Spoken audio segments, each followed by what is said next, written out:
Hello students, welcome back to my YouTube channel. आज के video में हम डिस्कस करेंगे यूनिट सेकंड बिजनेस लॉ में।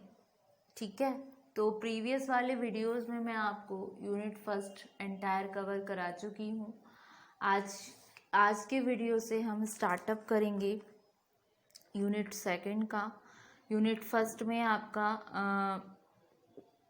यूनिट फर्स्ट आपकी बिजनेस लॉ में कवर हो चुकी है। ठीक है, तो आज से हम शुरू करेंगे यूनिट सेकंड को, जिसका फर्स्ट टॉपिक मैंने लिया है contingent contract as per your syllabus. ठीक है, तो कंटिंजेंट कॉन्ट्रैक्ट को हम डिस्कस करते हैं। कंटिंजेंट का मतलब क्या हो गया, एक तरीके से आकस्मिक कोई चीज़ होती है, जैसे किसी की आकस्मिक निधन हुआ, मतलब ये पहले से कुछ सर्टेनिटी नहीं होती है, ये अनसर्टेन होता है नेचर में। ठीक है, फिर इसमें क्या होता है, ये इसका एग्जिस्टेंस हैपनिंग और नॉन हैपनिंग से होता है, जो इवेंट फ्यूचर में होने वाला है। तो यहाँ पर इसको बोलेंगे ये एग्जिस्टेंस ऑफ अ कंटिंजेंसी है। ठीक है, तो सेक्शन 31 बोलता है इंडियन कॉन्ट्रैक्ट एक्ट 1872 का a contingent contract is a contract. Contingent contract क्या है, एक कॉन्ट्रैक्ट है टू डू और नॉट टू डू समथिंग, कुछ होना या ना होना, या कुछ करना या ना होना। ठीक है, इफ़ सम इवेंट कोलैटरल, अगर कुछ इवेंट कोलैटरल हैं टू सच कॉन्ट्रैक्ट, ठीक है, डज और डज नॉट हैपन, होने वाले और नहीं होने वाले। Insurance contract provide the best example of contingent contract. जो आपका इंश्योरेंस जो होता है कॉन्ट्रैक्ट, वो बेस्ट एग्जाम्पल है आपके कंटिंजेंट कॉन्ट्रैक्ट के। इंश्योरेंस कॉन्ट्रैक्ट में हम क्या देखते हैं, जैसे कोई पर्सन है, उसके कोई किसी ने मोटर कार परचेज़ की, तो उसका जनरली इंश्योरेंस मिलता है आजकल। तो इंश्योरेंस का मतलब क्या होता है, इन फ्यूचर अगर आपकी कार कोई पूरी तरीके से मतलब कभी चोरी हो जाए या जल जाए या कुछ ऐसी मिसहैपनिंग हो, कुछ टाइम ड्यूरेशन देते हैं, उस बीच हम आपको उसका या तो पेमेंट मिलता है या कार का पैसा मिलेगा या कार ही देंगे। वो मतलब उनकी अपनी पॉलिसीज़ के ऊपर होता है, किस कंपनी से आप कैसी पॉलिसी ले रहे हैं। ठीक है, या फिर कुछ पॉलिसी में कुछ परसेंट देते हैं, पूरा पैसा नहीं देते हैं, इस तरीके से। तो ये एग्जाम्पल हुआ आपके कंटिंजेंट कॉन्ट्रैक्ट का। ठीक है, तो एक दो एग्जाम्पल हैं जिसमें इस तरीके से हैं। फर्स्ट है अ कॉन्ट्रैक्ट टू पे ₹10,000 इफ़ बीज हाउस इज बर्न्ड। ए कह रहा है कॉन्ट्रैक्ट करते टाइम कि टू पे बी के लिए कि अगर उसका हाउस जल जाता है तो वो उसको 10,000 रुपये पे करेगा। तो ये क्या हुआ, कंटिंजेंट हुआ। फिर नेक्स्ट, ए प्रॉमिस कर रहा है बी को कि वो उसको 1 करोड़ रुपये देगा इफ़ अ सर्टेन शिप, या कोई निश्चित जहाज वापस नहीं आया, does not return with in a year, 1 साल के अंदर। फिर जो परफॉर्मेंस होती है इस तरीके के कॉन्ट्रैक्ट पे, वो डिपेंड होती है on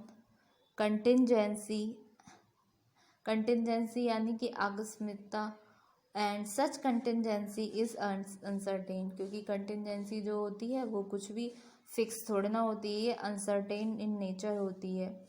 the test of determining whether the contract contingent or not is uncertainty. If contingency is certain, it is not a contingent contract. अगर जहाँ पर आपकी कंटिंजेंसी यानी आकस्मिक जो चीज़ है वो निश्चित होगी, तो वहाँ पर आपका कंटिंजेंट कॉन्ट्रैक्ट नहीं होगा। तो अब बात करते हैं हम इसके एसेंशियल फीचर्स की। अब डिस्कस करते हैं कंटिंजेंसी कॉन्ट्रैक्ट के एसेंशियल फीचर्स, एसेंशियल कैरेक्टरिस्टिक्स के बारे में। फर्स्ट आता है एग्जिस्टेंस ऑफ अ कंसिस्टेंसी। जैसे कि मैंने आपको बताया कि इसमें एग्जिस्टेंस होना बहुत ज़रूरी है कंटिंजेंसी का, जिसमें आपकी आती हैं हैपनिंग।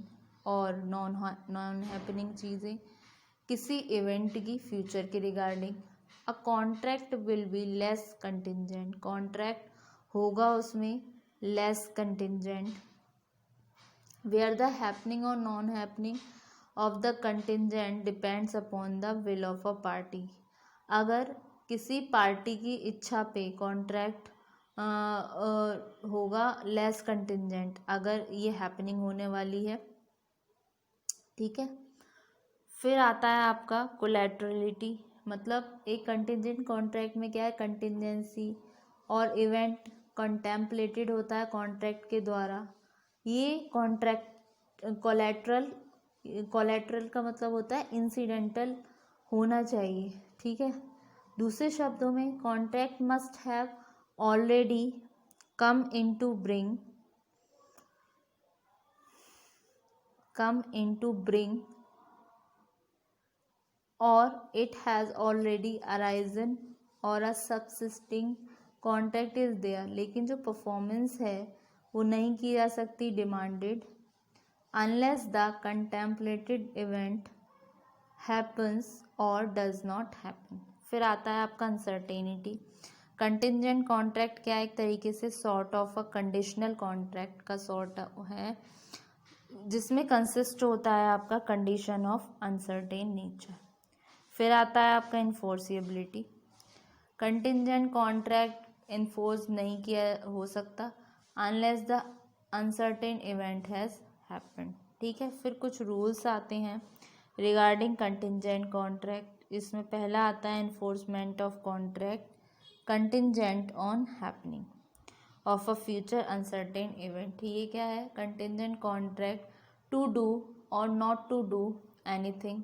अगर कुछ अनसर्टेन फ्यूचर इवेंट हैपन होते हैं तो एनफोर्स बाय लॉ नहीं किए जा सकते अनलेस एंड अल्टिल ये event has happened. If the event becomes impossible such contract become void. अगर ये इवेंट इम्पॉसिबल हो जाते हैं तो उस कंडीशन में कॉन्ट्रैक्ट जो है आपका व्यर्थ हो जाता है।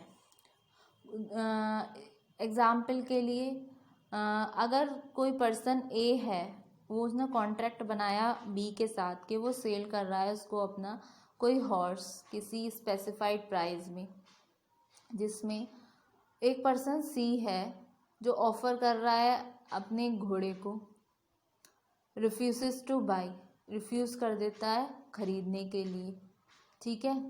तो कॉन्ट्रैक्ट एनफोर्स बाय लॉ नहीं है जब तक कि सी रिफ्यूज़ ना करे बाई करने को हॉर्स को, ठीक है।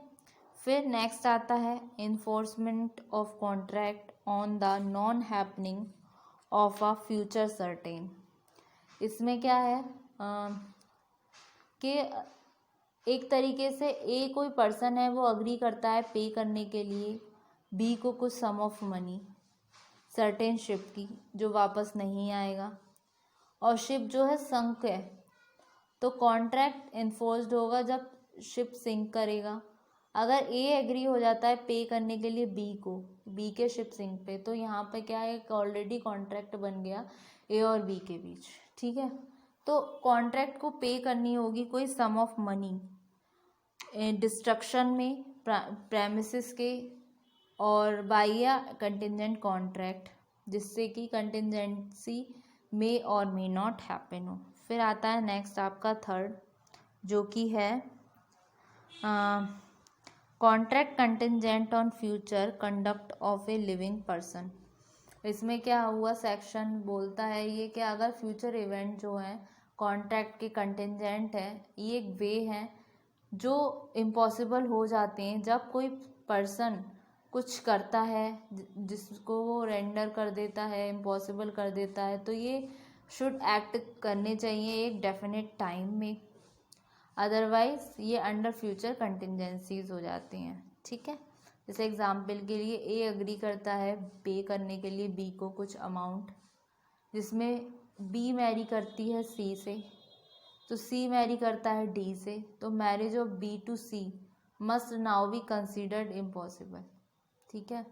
जिसमें बी सी से मैरिड कर रहा है, फिर सी मैरिड कर रही है डी से, तो उस कंडीशन में बी का क्या हो गया, सी से मैरी करना कंसीडर किया जाएगा इम्पॉसिबल, क्योंकि ये पॉसिबल है कि अगर डी मर जाए तो सी उसके बाद शादी करे मैरी बी से। तो ये क्या हुआ, ये फ्यूचर कंडक्ट पे हो रहे हैं किसी लिविंग पर्सन के, तो ये सही नहीं है। ठीक है, फिर आता है आपका enforcement of contingent contract on specified event not happening with in a fix time.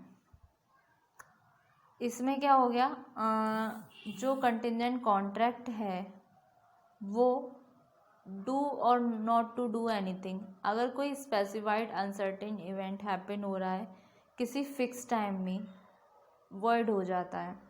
अगर एक्सपायरेशन होती है टाइम फिक्स की, तो ये इवेंट जो है आपका किसी फिक्स टाइम में कंटिजेंट कॉन्ट्रैक्ट डू और नॉट टू डू एनीथिंग है। अगर स्पेसिफाइड अनसर्टेन इवेंट हैपन होता है किसी फिक्स टाइम में, वॉइड हो जाता है, तो एक्सपायरेशन जो होती है टाइम फिक्स, वो इवेंट हैज़ नॉट हैपेंड होगी और ये बिफोर द टाइम फिक्स होगी, तो ये इवेंट क्या हो जाती हैं, हमारी इम्पॉसिबल हो जाती हैं। तो स्टूडेंट, आज के लेक्चर में हमने पढ़ा कंटिजेंट कॉन्ट्रैक्ट और इसके एसेंशियल एलिमेंट्स। तो होप सो स्टूडेंट ये आपको समझ आया होगा अच्छे से। नेक्स्ट वाले वीडियो में हम नेक्स्ट कॉन्ट्रैक्ट को डिस्कस करेंगे। आज के वीडियो में ये वाला कॉन्ट्रैक्ट आपका कंप्लीट हो गया है। ठीक है, तो नेक्स्ट हम फर्दर कॉन्ट्रैक्ट को डिस्कस करेंगे। कॉन्ट्रैक्ट में आपके बेसिक क्या होते हैं, एक तो कॉन्ट्रैक्ट का कंसेप्ट और उसके एसेंशियल एलिमेंट्स। ठीक है, ये आपके मस्ट होते हैं कॉन्ट्रैक्ट के पॉइंट ऑफ व्यू से। बाकी का जैसे क्वेश्चन पे डिपेंड करेगा, कैसे क्वेश्चन आता है उस हिसाब से करना होता है, लेकिन मस्ट होता है आपका कॉन्ट्रैक्ट का कॉन्सेप्ट और उसके characteristics features. Hope so student ये लेक्चर समझ आया होगा। Thank you very much.